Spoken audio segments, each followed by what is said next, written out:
এইখানে আমি খাসির মাথার অংশ কিছু নিয়েছি আর সেটাই আমি আজকে রান্না করব আর আপনাদের সাথে শেয়ার করব। আসসালামু আলাইকুম, কেমন আছেন সবাই? আশা করি ভালো আছেন। আলহামদুলিল্লাহ আমিও খুব ভালো আছি।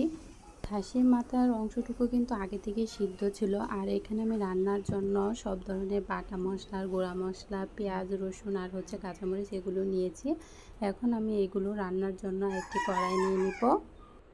কড়াইতে একটু গরম হয়ে গেলেই আমি এখানে পরিমাণ মতো তেলটা দিয়ে দেব। তেল দেওয়ার পর আমি এখানে একে একে সব কিছু দিয়ে দেবো। প্রথমে আমি এখানে পেঁয়াজ, রসুন আর কাঁচামরিচটা দিয়ে দিলাম। খাসির মাথার অংশটুকু কিন্তু আগে থেকে সিদ্ধ ছিল, তাই রান্নার জন্য তেমন একটা বেশি সময়ের প্রয়োজন পড়বে না। পেঁয়াজ, রসুন আর কাঁচামরিচগুলো আমি খুব ভালোভাবে ভেজে নিয়েছি।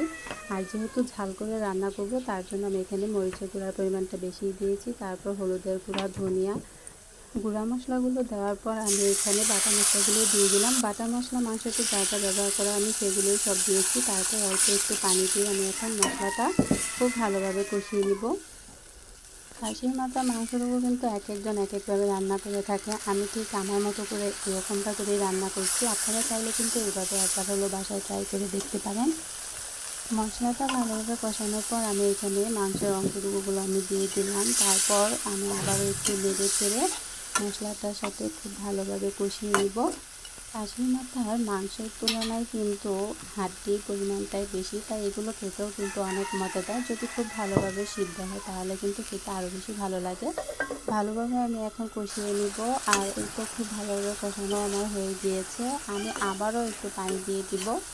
ভালোভাবে কষিয়ে নেওয়ার পর আমি আবারও একটু পানি দিয়ে খুব সুন্দর করে কষিয়ে নেব রান্নাটা শেষ হওয়া পর্যন্ত। আর যারা খাসির মাংস খেতে চান না তারা কিন্তু এইভাবে খুব অল্প সময়ের মাঝে এই উপকরণগুলো দিয়ে খুব মজাদার রান্নাটা করতে পারেন।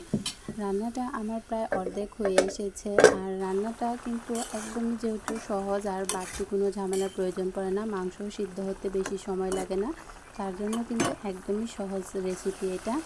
এই তো আমি ঝোলের পরিমাণটা একদমই কমিয়ে নিয়েছি, বেশি একটা ঝোল রাখবো না, অল্প ঝোল রেখেই তরকারিটা আমি নামিয়ে নেব। এই তো রান্নাটা আমার একদমই কমপ্লিট হয়ে গিয়েছে। খাসির মাথার রান্নার রেসিপিটা কিন্তু একদমই সহজ। আপনারা চাইলে কিন্তু বাসায় ট্রাই করে দেখতে পারেন। খুব অল্প সময়েই কিন্তু রান্নাটা হয়ে যাবে। রান্না করার ভিডিওটি যদি ভালো লেগে থাকে অবশ্যই লাইক, কমেন্ট, শেয়ার করে জানাবেন। আর আমার চ্যানেলে এরকম নতুন নতুন ভিডিও পেতে আমার চ্যানেলটি সাবস্ক্রাইব করে আমার পাশে থাকবেন। আল্লাহ হাফেজ।